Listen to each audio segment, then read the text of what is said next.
하나님의 사랑 모든 성도님들 영혼 깊이 임하시기를 주의 이름으로 축원합니다. 아멘. 어느 마을에 모든 사람, everybody, 어떤 사람, somebody, 누구라도, anybody, 아무도, nobody 이라고 하는 네 사람이 살았습니다. 근데 그 마을에 무척이나 중요해서 반드시 해야 할 일이 생겼습니다. 게다가 그 일을 모든 사람이 하도록 요청을 받았습니다. 하지만 모든 사람은 어떤 사람이 그 일을 할 거라고 생각을 해서 별로 대수롭지 않게 대했습니다. 그 일은 누구라도 할 수 있는 일이었지만 결국엔 아무도 그 일을 하지 않았습니다. 어떤 사람은 매우 화가 났습니다. 왜냐하면 그 일은 모든 사람의 일이었기 때문입니다. 아무도 역시 모든 사람이 그 일을 하지 않을 것이라고는 생각지도 아니했습니다. 중요한 일이었어도 불구하고 결국엔 이 일은 모든 사람이 어떤 사람을 비난하고 애초에 누구라도 할 수 있었던 그 일을 아무도 하지 않음으로써 끝이 나고 말았습니다. 그 마을 분위기가 너무나 싸해졌다 합니다. 얼마나 어이가 없고 어처구니 없는 일입니까? 하나님께서는 우리를 사랑하셔서 하나님의 자녀, 주의 공동체의 일원으로 우리를 부르셨습니다. 우리는 예수님이 사랑의 띠로 십자가의 은혜 아래 하나입니다. 교회 공동체 안에서 우리는 각자에게 알맞은 권위와 역할들을 주 안에서 각각 나누어지고 기쁨으로 주를 섬기고 있습니다. 어떤 분은 교회학교 선생님으로서, 어떤 분은 찬양하는 사람으로서, 어떤 분은 구역장으로서, 어떤 분은 교회 구석구석을 정결하게 돌보는 그런 이로서 모두가 다 주님 포도밭의 일꾼이요, 모두가 다 주님의 일을 받들어 섬기는 청직입니다. 이 이상의 일들이 어떤 사람만의 노력으로 되는 것이 아닌 것처럼 주의 교회 또한 특출난 개인기로 그렇게 복되고 또 아름다운 열매를 맺을 수는 없다 하는 거예요.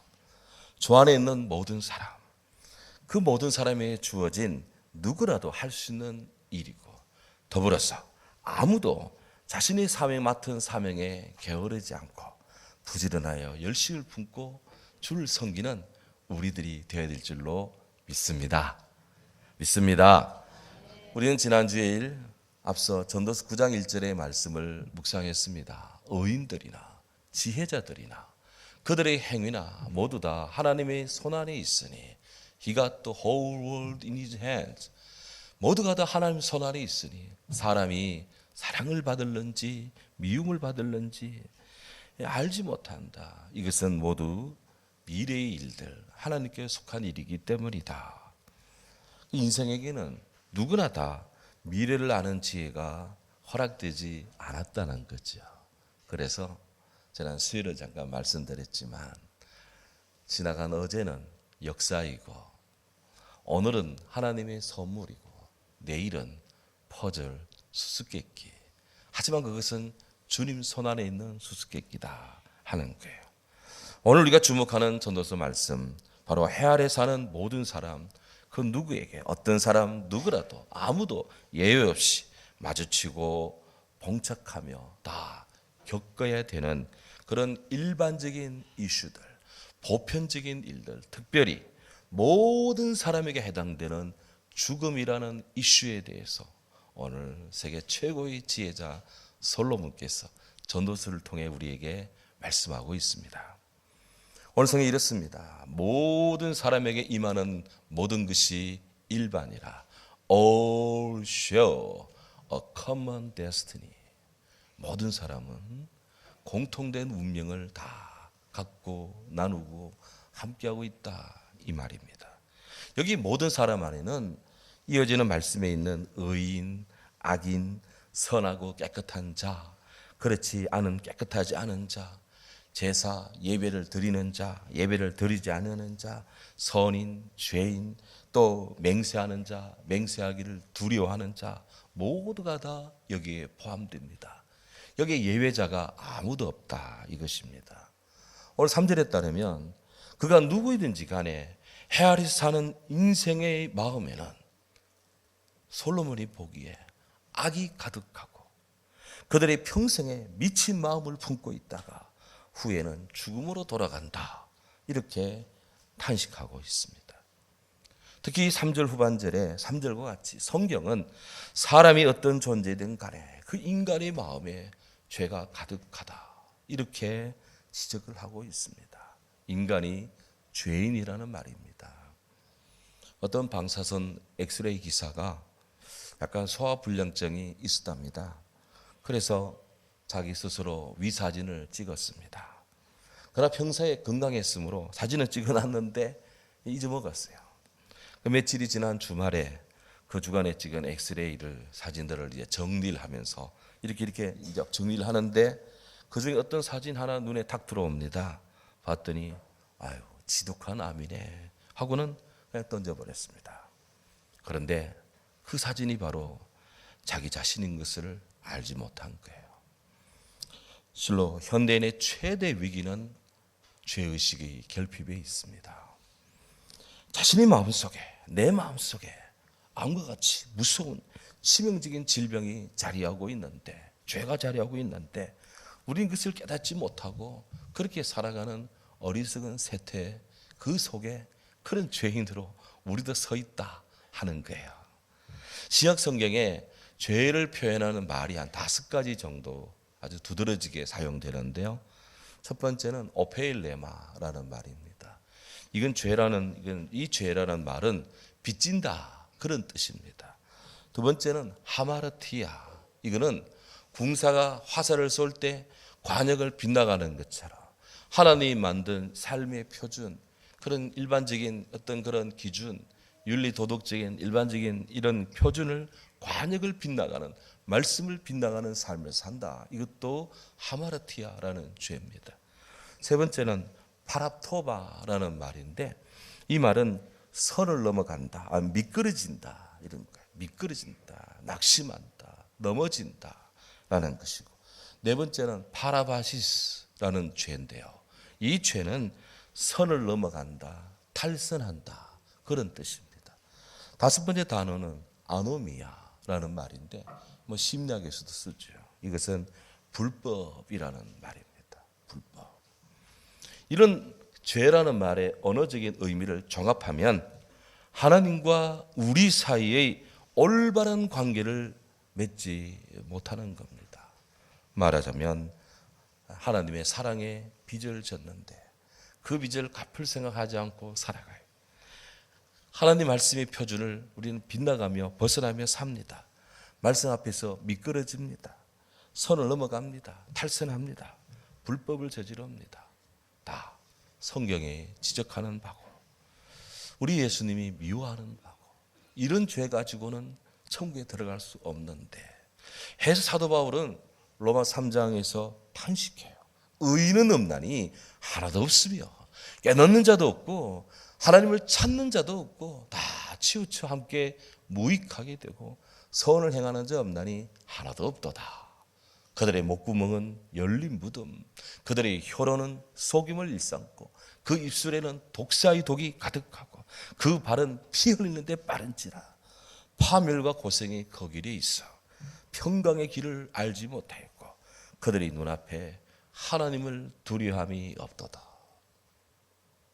톨스토이가 하나님이 없다 하는 사람에게는 못할 짓이 없다 했는데 정말 우리 실존에 뿌리 박혀 있는 죄의 보편성, 이번엔 이것이 이 늪에서 우리는 헤어나지 못하고 허우적거립니다.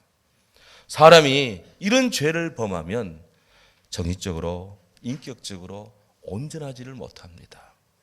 사람이 죄를 지으면 두려움에 휩싸입니다. 아담과 하와가 그랬던 것처럼 사람이 죄의식 속에 있으면 사람의 의식과 무의식을 무조건 짓누릅니다.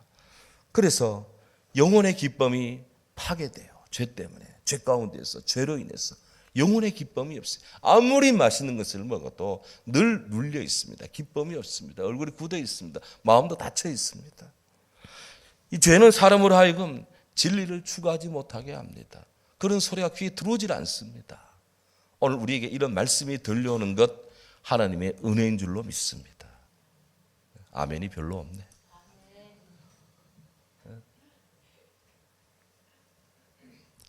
죄는 사람으로 하여금 정신 이상을 일으키게 만듭니다. 사람에게는 정도의 차이가 있지만 정신적으로 약간의 문제가 다 있습니다. 다 이런 것들은 다 죄로 인한 악한 영향 때문이다 하는 거예요. 그래서 사도 요한은 말합니다. 만일 우리가 죄 없다 하면 스스로 속이고 또 진리가 우리 속에 있지 않다. 그렇게 말씀해요. 파스칼은 팡세에서 하나님을 모르고 죄에 빠져 살아가는 그런 인간의 비참한 세태, 비참한 운명을 누구보다도 애타합니다. 그래서 그가 하나님 없이 살다가 하나님을 만나고 나서 하나님 없이 살아가는 인생의 비참함을 그가 토로하고 하나님을 만나 사는 자의 행복을 알리기 위해서 팡세를 썼다는 거 아니에요?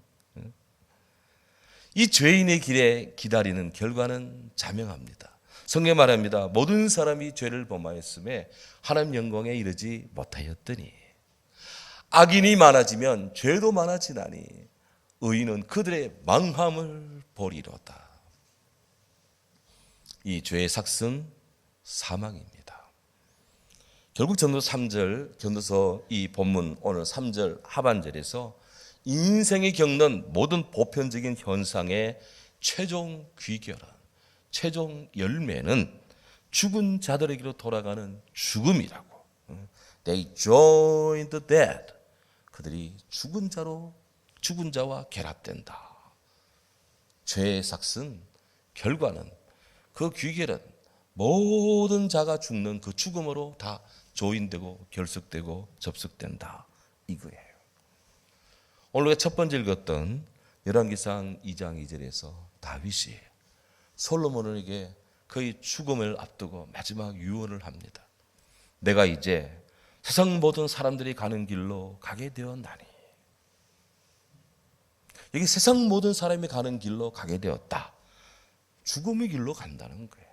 다윗도 그토록 영명했던 다윗도 그토록 뜨거웠던 사랑의 사람, 그렇게 하나님을 찬양했고 그렇게 온 땅에 평화를 가져왔던, 하고 싶은 거 다 할 수 있었던, 성전 짓는 거 외에는 다 성취했던 다윗이 이제 그의 마지막 숨결을 내쉬며 후계자 솔로몬에게 내가 이제 세상 모든 사람들이 가는 길로 가게 되었다.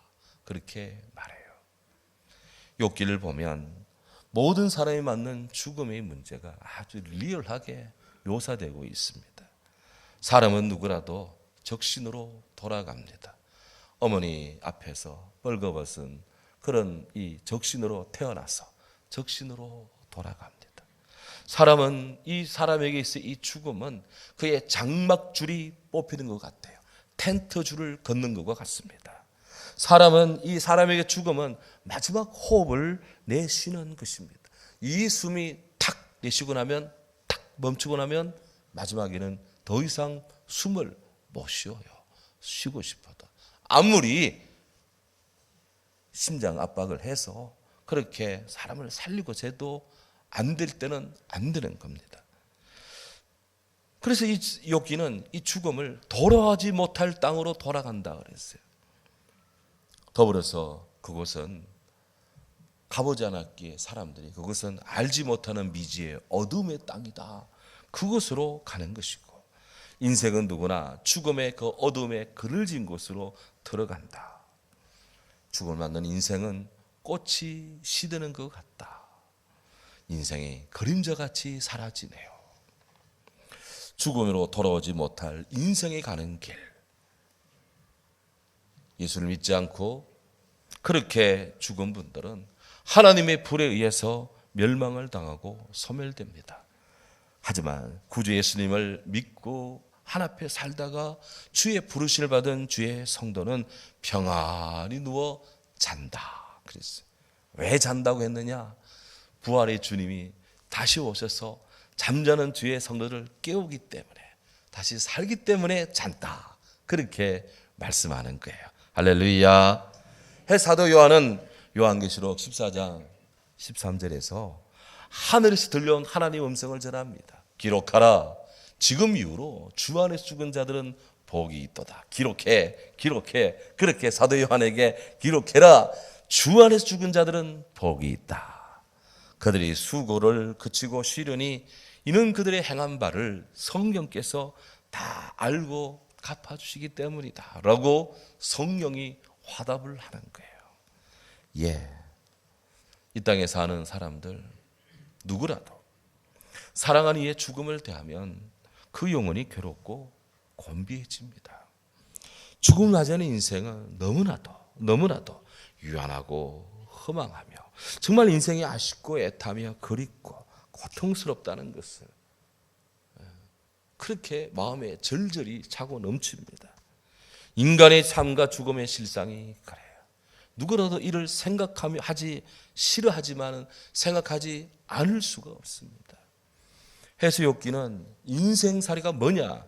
인생살이는 배터리 북 뻗어도 빨리 지나간다. 착착 하면 옷감을 짤 때 옆으로 휙 하면서 실이 들어가는데 착착 하는 것처럼 한 줄이 착 짜지면서 한 인생의 순간이 지나가는 거예요.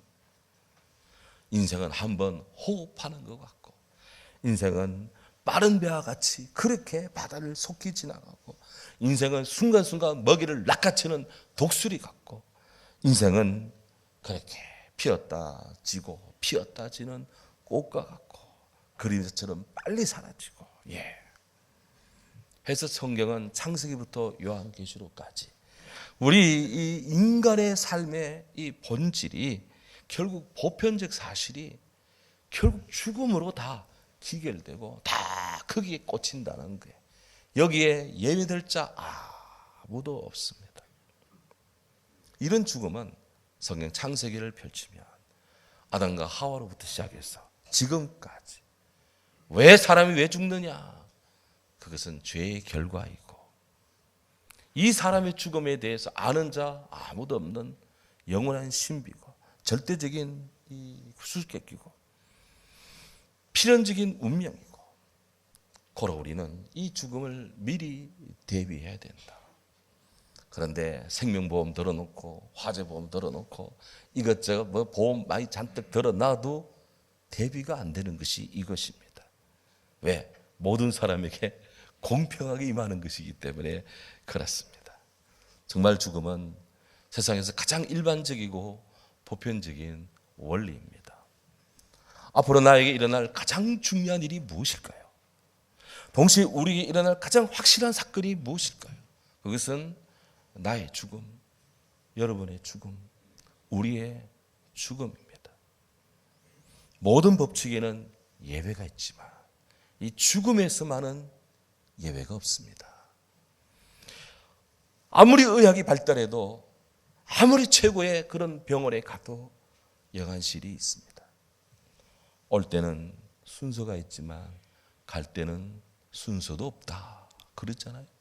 그래서 마틴 하이데거라는 철학자는 우리는 태어나면서부터 죽을 만큼 충분히 늙었다 그렇게 토로해요. 그런데 분명히 우리가 알고 확신할 것이 있습니다. 성경이 말한 것처럼 한 번 죽는 것은 사람에게 정해진 것이요 그 후에는 심판이 있으리니, 사람이 죽었다 해서 그 존재 자체가 완전히 소멸되는 것이 아닙니다.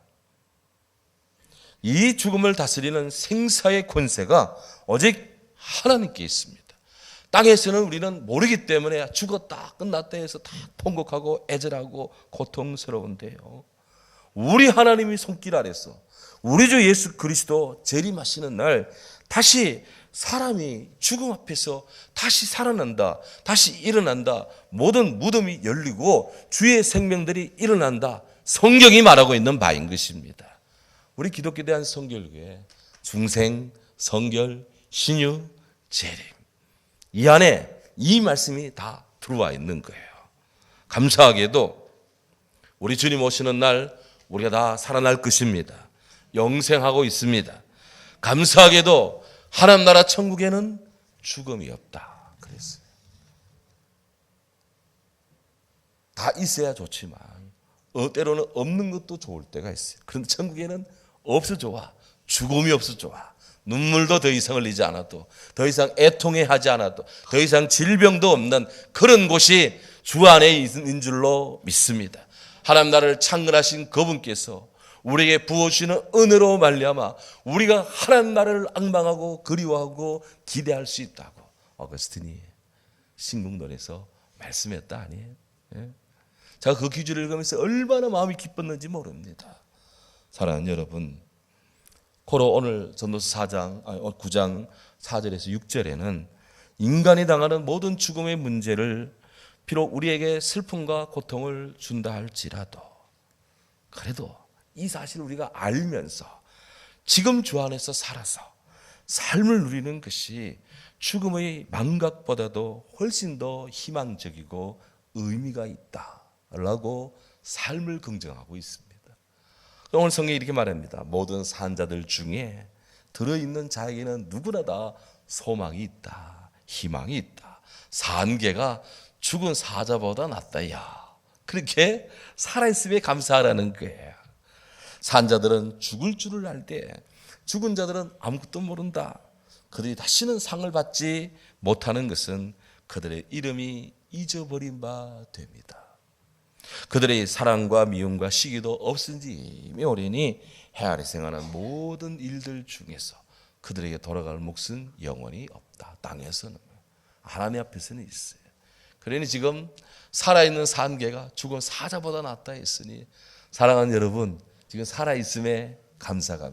오늘이라는 시간이, 영어로 오늘이 today라는 말도 있지만 present라는 말도 있는데, 그 present라는 오늘이라는 말 속에 선물이라는 뜻도 있으니 오늘 하나님의 사랑 속에 소망을 가지고 기뻐하시기 바랍니다. 감사합시다. 즐거워합시다. 예. 그래서 오늘 예배 마치고 점심 식사도 맛있게 드시기 바랍니다.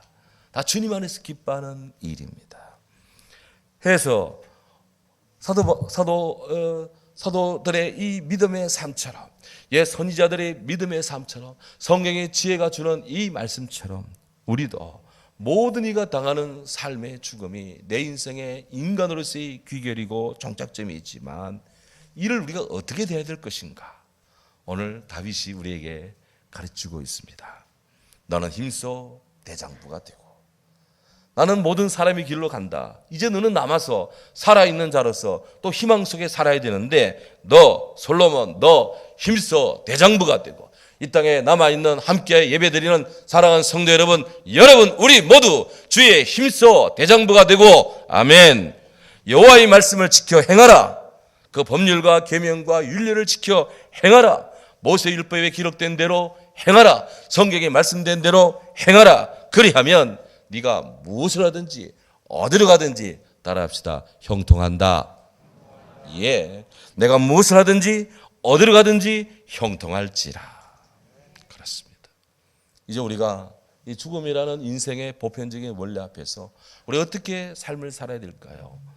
첫째로 사람은 반드시 죽는다는 사실을 기억하며 삶을 성실하고 경건하게 살아갈 필요가 있어요. 두 번째, 사람이 죽을 때 세상의 모든 악으로부터 해방된다는 것을 기억하고 주 안에서 죽기를 기뻐하도록 해야 됩니다. 세 번째, 주님 안에서 평안히 안식하기에 기뻐해야 되고, 네 번째, 소망을 품고 하나님 나라를 기다려야 됩니다.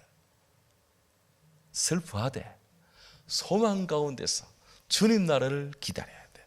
네 번째, 다섯 번째, 주님 안에 있기를 두려워해서는 안 됩니다. 주님 안에 있기를 즐거워해야 됩니다. 여섯 번째, 성도의 죽음은 영원한 본향의 나라로 들어가는 것임을 알고 더욱 강하게 천국을 사모합시다. 일곱 번째, 죽음을 이기고 부활하신 예수 그리스도의 영화로운 새 몸을 입게 된다는 것을 우리가 믿음으로 믿고 알아야 돼. 여덟 번째, 성도의 죽음은 영원한 종말이 아니라 하나님 나라에서 청 하나님의 자녀요 하나님 백성이며 하나님 나라의 시민으로서 영원한 삶을 사는 시작으로 믿고 우리는 그렇게 기쁘게 주님의 나라를 바라봐야 돼요. 아홉 번째, 주께서 우리 죄를 위하여 죽으시고 우리 죄를 위하여 당신이 피에 온 몸과 피에 다 흘리신 그 희생의 사랑을 기억하고 나도 주님을 위해서 이 몸을 바치겠습니다 라고 하는 그런 마음의 떨림과 각오와 결의가 우리에게는 있어야 됩니다. 성경 말합니다. 우리 중에 누구든지 자기를 위하여 사는 자가 없고 우리 중에 누구든지 자기를 위하여 죽는 자도 없도다. 우리가 살아도 주를 위하여, 죽어도 주를 위하여, 밥을 먹어도 주를 위하여, 커피를 마셔도 주를 위하여, 잠을 자도 주를 위하여, 공부하는 것도 주를 위하여, 일하는 것도 주를 위하여, 할렐루야, 노는 것도 주를 위하여. 그러므로 사나 죽으나 우리는 다 주의 것이로다. 하나님 손 안에 있습니다. 하나님 사랑하는 자에게는 장수와 번영의 축복을 주세요.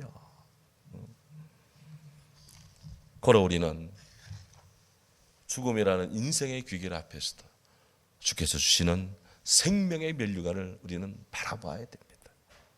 세상에 마시는 우리 주님 앞에 끝까지 믿음을 지킨 자에게 주님께서 내게만 아니라 주의 나타심을 사모하는 모든 사람에게 이 의의 면류관, 생명의 면류관 이거를 씌워주는가.